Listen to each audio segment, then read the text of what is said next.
नागपाश।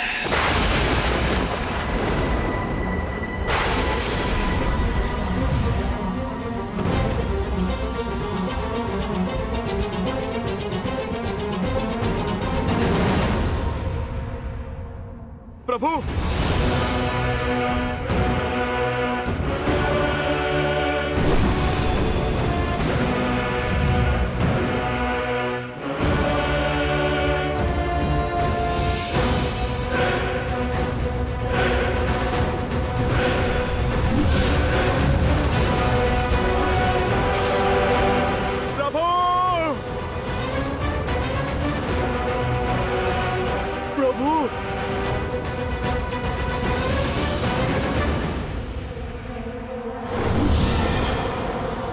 इंद्रजीत!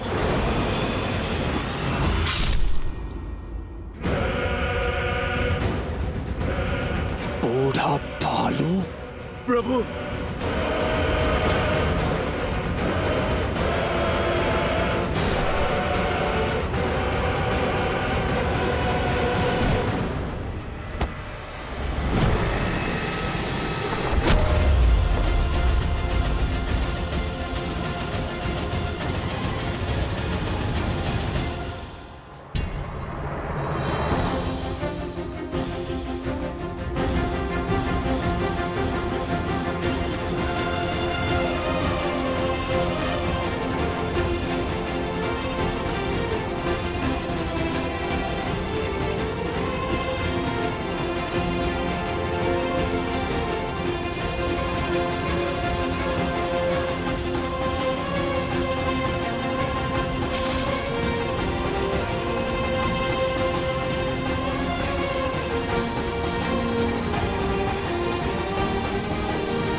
कुछ कीजिए स्वामी, ऐसा घोर अनर्थ कैसे होने दे सकते हैं आप? देवी, नियति में जो लिखा हो उसे कोई टाल नहीं सकता। श्री राम इस समय नर रूप में है और जब मनुष्य योनि में ही अवतरित हुए तो मनुष्य जीवन के साथ जुड़े सभी कष्ट, सभी पीड़ाओं को भी स्वीकारना ही होगा। यही तो विशेषता है श्री राम की कि उन्होंने नारायण की किसी भी शक्ति का उपयोग नहीं किया, क्योंकि वो संसार को यह संदेश देना चाहते कि संसार का हर प्राणी वो कार्य कर सकता है जो स्वयं श्री राम ने किया है, परंतु उसके लिए पीड़ा भोगनी होगी, कष्ट भी सहने पड़ सकते हैं। ये समझ लीजिए देवी कि कर्म के मार्ग से होते हुए श्री राम को धर्म का मार्ग बनाना होगा। एक बार पुनः स्वयं को नारायण सिद्ध करना होगा।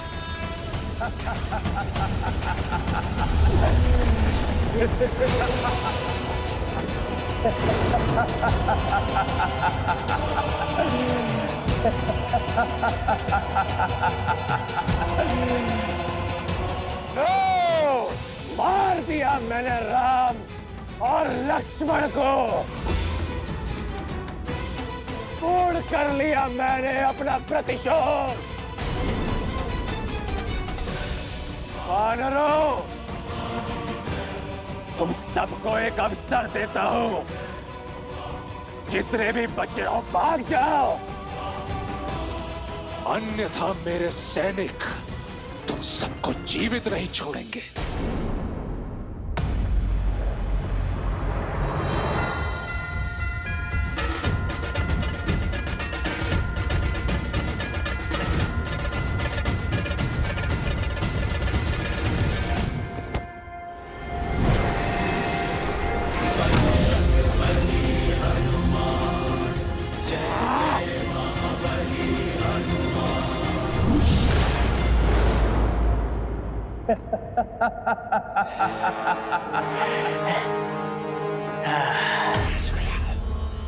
ओम शांति, ओम शांति, ओम शांति। हनुमान, ये क्रोध करने का समय नहीं है। अपने दिवंगत प्रभु की आत्मा की शांति के लिए पाठ करो, शांति मंत्र जाप करो हनुमान। उनकी धरती लोक से यमलोक तक की यात्रा तनिक सरल होगी।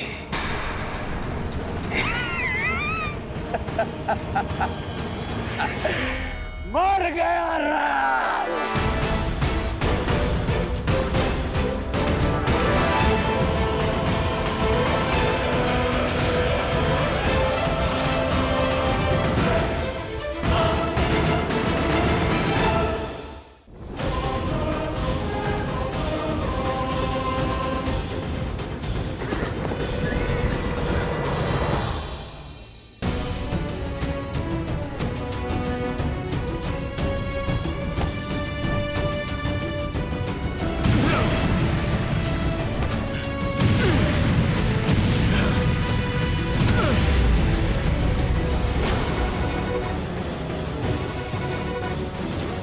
प्रभु, लक्ष्मण भैया।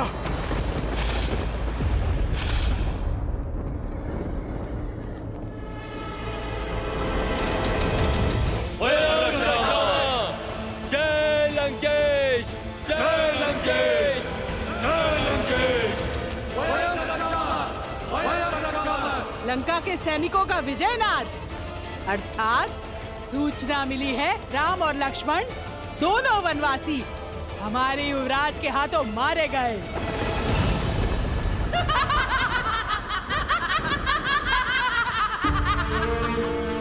असंभव। मेरे श्री राम जीवित हैं। कुछ नहीं हुआ है उन्हें। मेरे हृदय, मेरी आत्मा, मेरे कण कण में उनका होने का आभास है। ये अवश्य उस रावण की कोई चाल है। वो मुझे पुनः भ्रमित करना चाहता है। छल तो तुम्हारा मन कर रहा है तुम्हारे साथ। युवराज इंद्रजीत की जय जयकार सुनो। राम और लक्ष्मण युवराज इंद्रजीत के प्रहार से सदा सदा के लिए सो गए हैं। विधवा हो गई हो तुम, विधवा। झूठ, झूठ कह रही हो तुम। जिन श्री राम ने रावण को मुकुटहीन करके भेजा, उन्हें इतनी सरलता से समाप्त करना संभव नहीं है। तुम्हारी सूचना असत्य है। मेरे स्वामी जीवित है। नहीं मानना है तो मत मानो। जब उनके शव देखोगी तो अपने आप विश्वास हो जाएगा तुम्हें।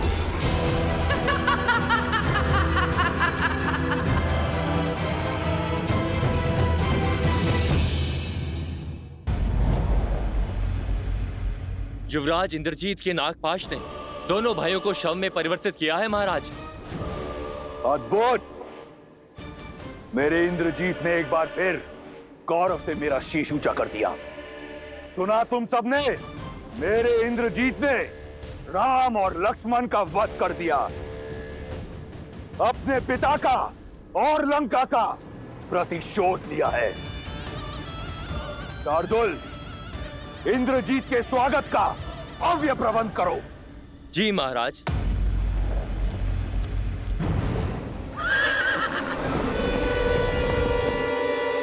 मेरा पुत्र, मेरा अभिमान आ गया।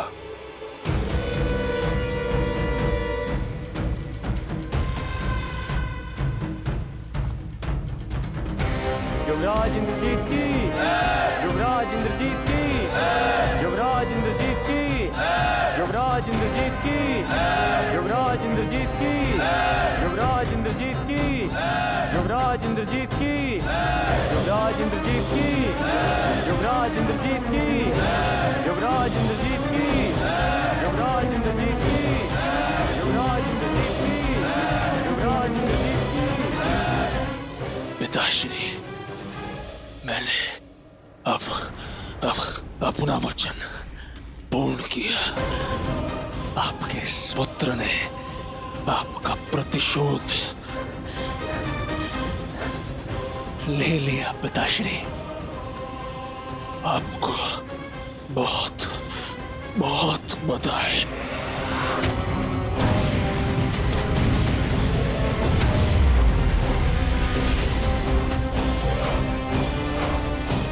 प्रभु श्री राम नहीं रहे और लक्ष्मण भैया भी। मुझे तुम पर गर्व है। तुमने अपने पिता पर और राक्षस कुल पर लगा कलंक हटा दिया है। ये जो बह रहा है, ये तुम्हारा रक्त नहीं, तुम्हारी वीरता का चिन्ह है। इसे देखकर मुझे दुख नहीं, गर्व हो रहा है। गर्व। तुमने लंका का और मेरा नाम और भी ऊंचा कर दिया।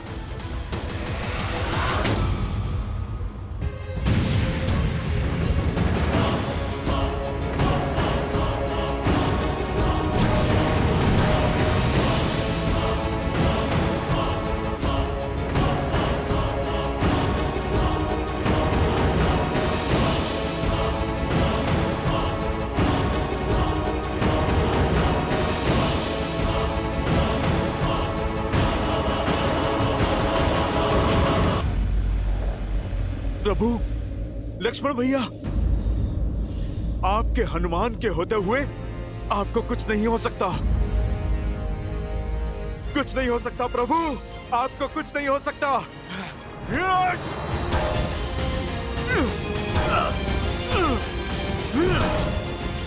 आपको कुछ नहीं हो सकता प्रभु।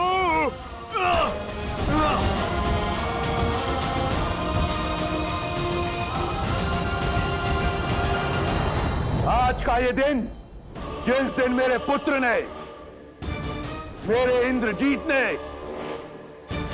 उस राम और लक्ष्मण का वध किया, इस दिन को सदैव लंका में एक उत्सव की तरह मनाया जाएगा।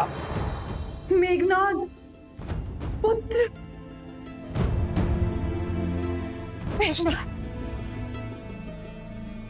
देखो, देखो अपने पुत्र को। उसने लंका पर और अपने पिता के नाम पर लगा कलंक मिटा दिया। शीघ्र अति शीघ्र राजवैद्य को बुलाओ। नहीं नहीं, अपने वीर पुत्र का उपचार रावण स्वयं करेगा। तुम सब उत्सव मनाने की तैयारी करो और स्मरण रहे, राक्षस कुल पर सूर्यास्त कभी नहीं होगा। वयम रक्षामः, वयं रक्षामः, वयं रक्षामः, वयं रक्षामः, वयं रक्षामः। युवराज इंद्रजीत की, युवराज इंद्रजीत की, युवराज इंद्रजीत की, युवराज इंद्रजीत की, युवराज इंद्रजीत की। वयं रक्षामः, वयं रक्षामः, वयं रक्षामः, वयं रक्षामः, वयं रक्षामः। नागपाश तो कभी नहीं खुलता। परंतु असत्य का पाश अवश्य खुलता है। मैंने कहा ना, ये सत्य नहीं है। बंद करो ये छल। मेरे श्री राम और लक्ष्मण भैया अजय है। इंद्रजीत जैसा अधर्मी उनका कुछ नहीं बिगाड़ सकता। मूर्ख हो तुम। युवराज के बल का अनुमान नहीं है तुम्हें। अपनी माया से तुम्हारे राम के प्राण लीले हैं उन्होंने। मुझे ना तुम्हारे छल पर विश्वास है और ना ही तुम्हारे युवराज के बल पर।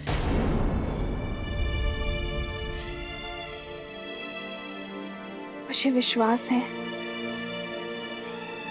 तो केवल अपने श्री राम के सामर्थ्य पर। मैं श्वास ले रही हूं, अर्थात श्री राम की श्वास चल रही है। मैं जीवित हूं, अर्थात मेरे श्री राम इस संसार में है। मेरे श्री राम अवश्य आएंगे, करेंगे फिर से अधर्म पर प्रहार मेरे स्वामी की विजय निश्चित है।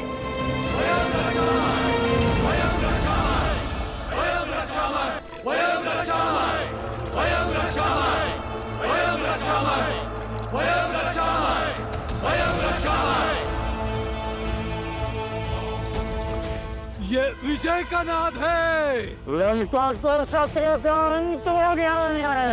पियो पियो पियो मित्रों, उत्सव मनाओ।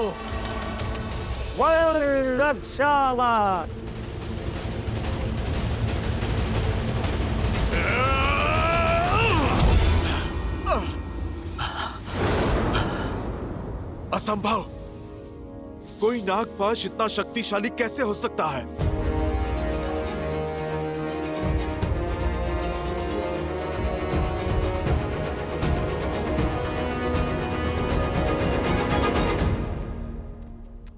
युवराज है ही इतने शक्तिशाली, उनके वार से इंद्र नहीं बच पाया, तो ये साधारण वनवासी क्या है?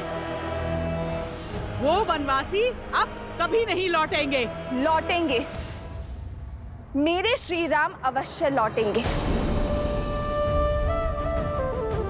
धर्म की विजय के लिए, अपनी सीता के त्राण के लिए मेरे श्री राम अवश्य आएंगे। फिर चाहे स्थिति में कितनी भी विपदा क्यों ना हो।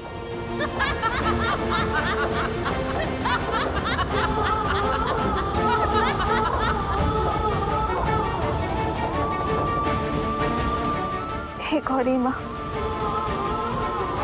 मेरे श्री राम पर दया दृष्टि बनाए रखना।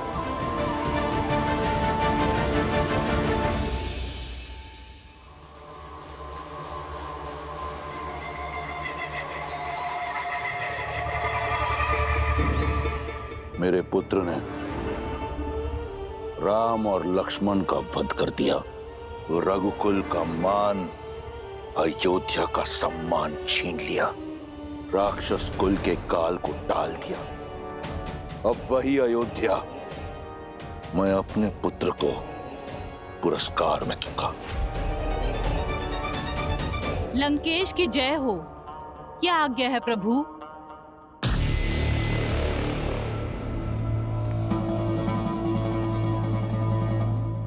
मुझे स्मरण है कि तुम सीता की मित्र हो। यही कारण है कि मैं चाहता हूं कि तुम जाओ और उसे बताओ कि वो अपने दो वनवासी राम और लक्ष्मण का शव देखने को सज हो जाए।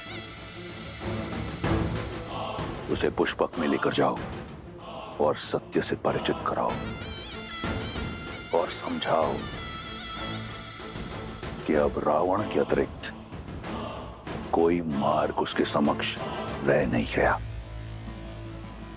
स्वयं अपने हाथों से अपने माथे पर लगे सौभाग्य का चिन्ह पोंछते और रावण को अपना ले।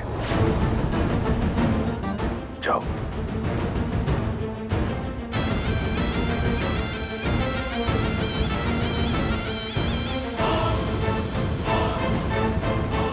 बेटा कहाँ लेकर जा रही हो? उत्तर दो। तुम सब जाओ, यहां से आगे मैं ले जाऊंगी इसे।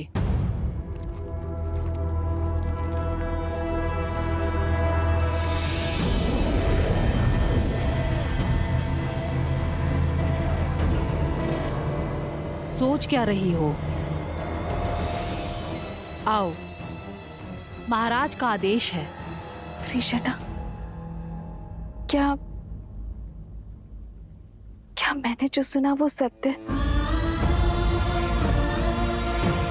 कृष्णा, कहाँ लेकर जा रही हो तुम?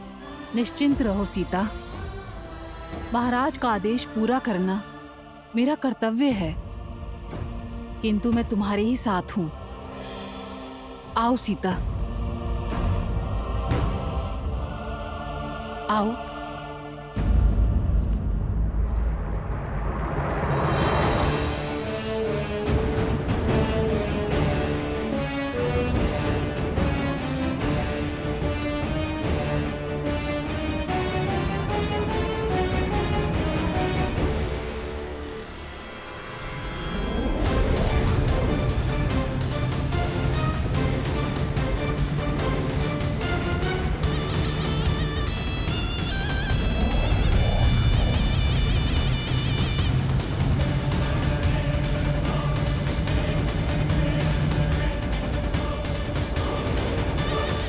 अंततः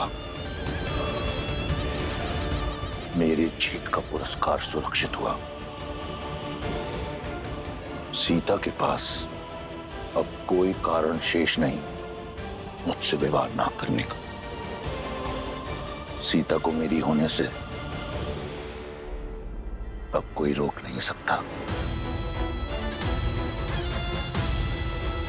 तुम विश्राम करो पुत्र। तुम्हारा शौर्य इस संसार को स्मरण रहेगा और तुम्हारे साहस का सम्मान रावण करेगा।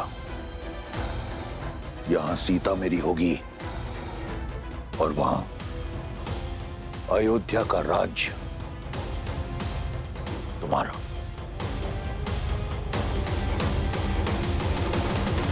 जामवंत जी, आप हम में से सबसे अधिक अनुभवी हैं। इस समस्या का कोई तो हल बताइए।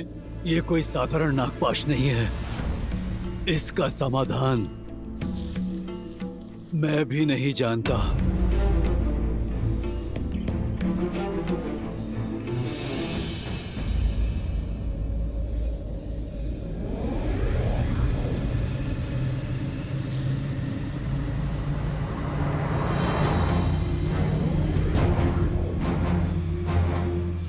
पुष्पक विमान? पर इसमें रावण नहीं है। भगवा पहने को स्त्री है।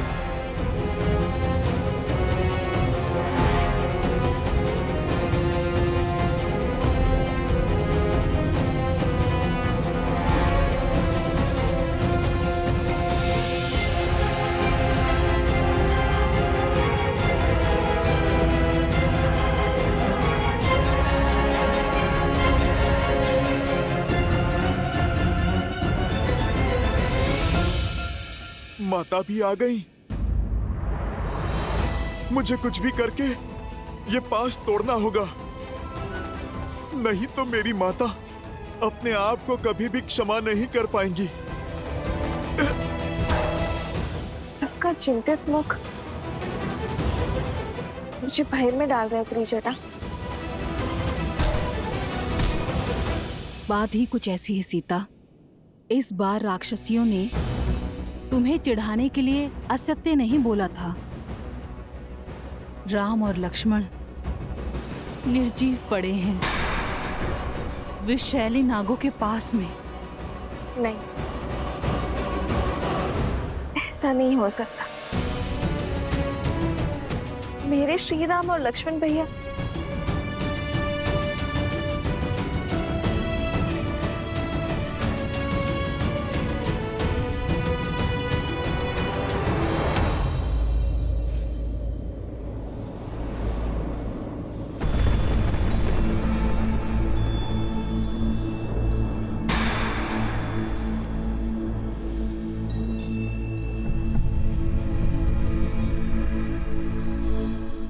भाग्य देखो, मैं तुम्हें श्री राम की विजय की सूचना देना चाहती थी।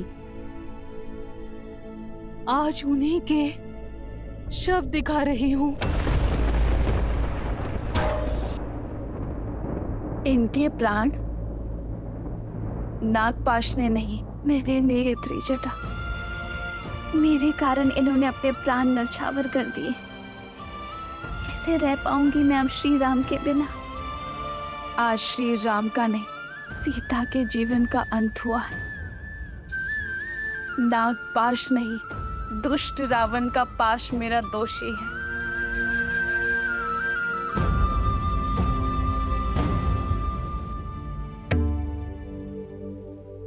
आप मुस्कुरा रहे हैं महादेव? इतने कठोर, इतने निर्मम आप कैसे हो सकते हैं? या फिर ये मुस्कान आपके अनन्य भक्त रावण की जीत की प्रसन्नता की है? देवी, क्या आपको अब भी लगता है कि मैं इस धर्म युद्ध में रावण की ओर हूं? क्योंकि जो अधर्म का साथ देते हैं वो मेरा साथ खो बैठते हैं, और रावण तो बहुत पहले ही मेरा आशीर्वाद खो चुका है। परंतु मुझे अचंभा इस बात का है कि स्वयं आप नारायण की इस लीला को देखने में चूक गए। लीला? कैसी लीला? लीला ही तो है मेरे प्रभु की।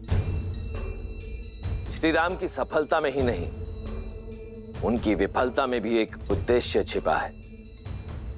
कैसा उद्देश्य? कुछ प्रसंग ऐसे होते हैं देवी, जिन्हें सुनने से अधिक दृश्य रूप में देखने से वो मानस पटल पर अधिक देर तक अंकित रहते हैं।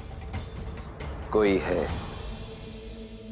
जो अपने आराध्य की लीला का अभिन्न अंग बनने के लिए प्रतीक्षारत है, थोड़ा रूठा हुआ है। परंतु हनुमान है ना, उन्हें संकट मोचन ऐसे ही नहीं कहते, मना लेंगे। जब मेरे श्वासों का अधिकार छीन चुका है तो मुझे भी जीवित रहने का कोई अधिकार नहीं है।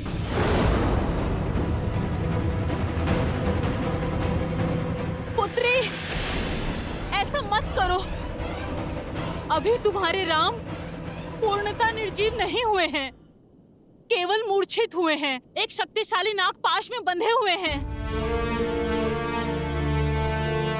तो बताओ ना मुझे त्रिजटा, कैसे बचाऊं मैं उन्हें?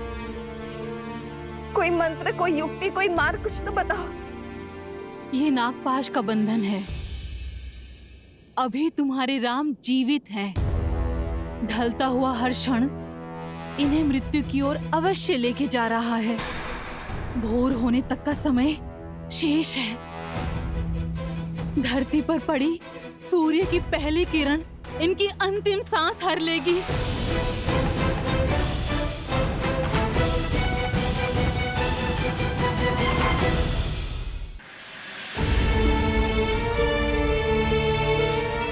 पहले ये युद्ध और अब ये मृत्यु का संकट, कितना कुछ सहन करना पड़ेगा उनको।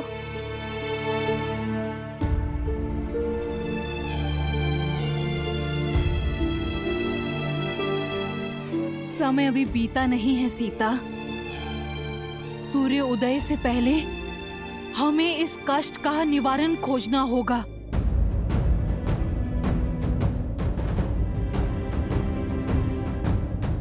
तो बताओ ना त्रिजटा, क्या करूं मैं?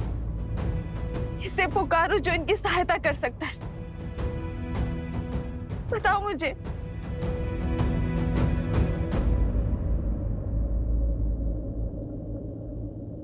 हनुमान।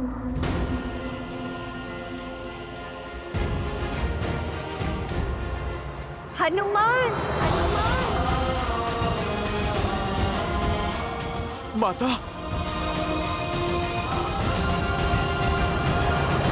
निकट नहीं आना, निकट नहीं आना। ना मुझसे प्रणाम की अपेक्षा करना और ना ही क्षमा की।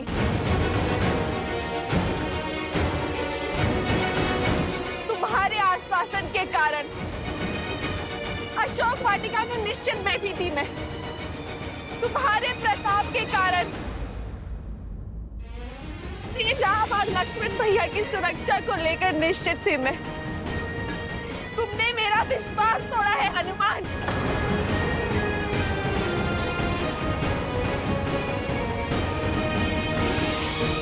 नहीं माता, मैं अवश्य ही इसका हल निकालूंगा।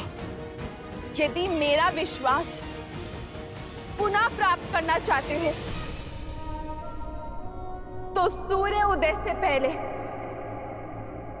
तुम्हें इनके प्राण बचाने होंगे। इनके बचने की आशा अभी शेष है हनुमान। मेरी आस हो तुम, विश्वास भी तुम।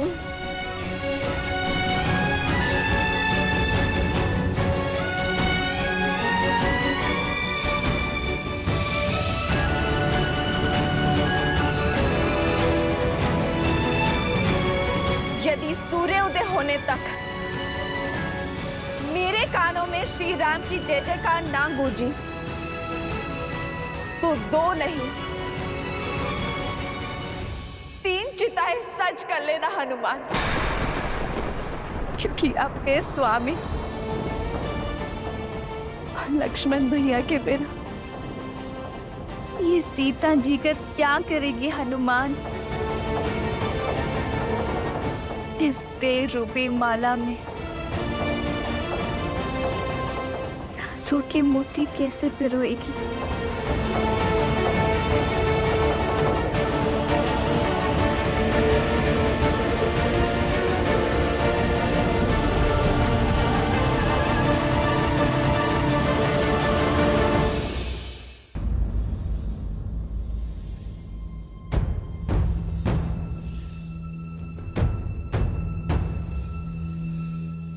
मुझे सौगंध है अपनी माता सीता की, मेरे प्रभु श्री राम की। सूर्योदय से पहले प्रभु को बचाने का मार्ग खोज ही लूंगा मैं। ये पुत्र ना अपनी माता को निराश करेगा, ना ये भक्त अपने प्रभु को। मुझ पर आस है आपकी और मुझे अपने प्रभु की भक्ति पर विश्वास है। हनुमान इसे बनाए रखने के लिए हर संभव प्रयास करेगा। कहां चले हनुमान? अपनी माता के विश्वास की रक्षा करने। बिना लक्ष्य निर्धारित किए बाण का संधान, शक्ति, प्रयास दोनों विफल हो जाते हैं। सर्वप्रथम हमें इस पाश की प्रकृति को समझना होगा, क्योंकि यदि शरीर में गति हुई तो विष की गति तीव्र हो जाएगी। जामवंत जी उचित कह रहे हैं हनुमान जी। प्रभु श्री राम और लक्ष्मण इंद्रजीत के नागपाश में बंधे। नागपाश अर्थात सबसे विषैले सांपों का पाश। विभीषण जी, आप समस्या नहीं, कृपा करके समाधान बताइए। इससे पहले कि विलंब हो जाए, मुझे इस पाश को तोड़ना होगा। आप कृपा करके बताइए। अब तक इसी का उपाय ढूंढने का प्रयास कर रहा था मैं हनुमान जी, परंतु एक संभावना है। सर्प इस संसार में केवल पक्षियों के राजा गरुड़ से भयभीत होते, इसलिए इस श्राप का अंत केवल पक्षियों के राजा गरुड़ ही कर सकते। नागपाश का तोड़ केवल गरुड़ के पास है हनुमान जी। यदि संभावना है तो संभावना को सत्य में बदलना होगा। गरुड़ को यहां पर आना ही होगा। मुझे सौगंध है मेरी माता सीता की, अपनी माता अंजनी की। गरुड़ भोर होने से पूर्व यहां पर उपस्थित होंगे। जय हनुमान ज्ञान गुण सागर, जय कपीस तिहु लोक उजागर, रामदूत अतुलित बल धामा, अंजनी पुत्र पवन। जय श्री राम।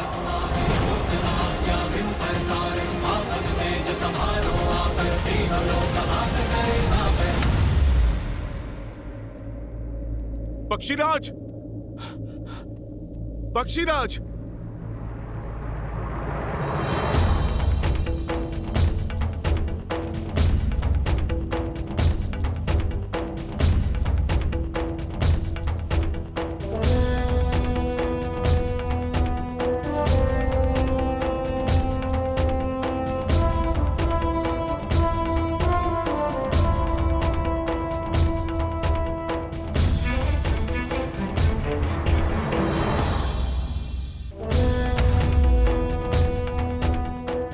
पक्षीराज,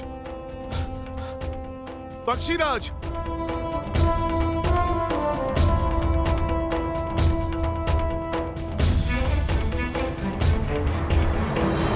पक्षीराज गरुड़, आप चलिए। मेरे प्रभु श्री राम को आपकी आवश्यकता है, उन्हें बचाइए। पक्षीराज, आपका मौन कहीं प्रभु श्री राम के प्राण न ले ले। विनती है मेरी आपसे, आप चलकर नागपाश का श्राप भंग करें। क्यों जाऊं मैं? मेरे स्वामी भगवान नारायण ने कितना बड़ा पक्षपात किया है मुझसे। विष्णु ने पृथ्वी पर अवतार लिया, सारा वैकुंठ अपने साथ ले गए। माता लक्ष्मी माँ सीता बनी, अनंत लक्ष्मण बने, शंख चक्र ने भी भरत शत्रुघ्न के रूप में उनका प्रेम पाया, पर जिस वाहन ने सदा उन्हें ढोया, उनकी सुध न रही उन्हें। मुझे अपने साथ नहीं ले गए मेरे प्रभु। भक्त का भगवान को उपेक्षा का उल्हाना देना उचित है। गरुड़, आप सोचो, इस रोष के कारण भगवान का अहित हो जाए, ये तो अनुचित है ना? इसी बात का तो भय है। यदि बिना बुलाए, बिना उनके संकेत दिए गया, तो कहीं मुझसे रुष्ट ना हो जाए। कहीं ये उनकी कोई लीला ही हो और अनजाने में मैं उसमें व्यवधान डाल दूं तो? जब जीवन मृत्यु का संकट हो तो अपनों को, परायों को, किसी को भी सहायता के लिए पुकारा जा सकता है, किंतु जो हृदय के निकट होते हैं उन्हें किसी प्रकार की आवश्यकता नहीं। कदाचित प्रभु का मूर्छित होना ही संकेत है आपके लिए। कदाचित इसी क्षण के लिए प्रभु ने आपको यहां पर रखा, क्योंकि जो जो उनके साथ गए उन सब ने एक महत्वपूर्ण भूमिका निभाई है। गरुड़ देव, कदाचित आपकी भूमिका की आवश्यकता यही है। और ये भेद तुम्हें कैसे पता, वानर? तुम तो केवल एक सेवक हो, इस लीला का सार नहीं पता तुम्हें। पक्षीराज, मेरे पास वाद विवाद का समय नहीं है। आप कृपा करके चलिए और मेरे प्रभु श्री राम और भैया लक्ष्मण के सिर से ये मृत्यु का संकट उतारिए। आपके भांजे जटायु ने प्रभु श्री राम के लिए अपने प्राण तक दे दिए, और आपको मनोहार चाहिए।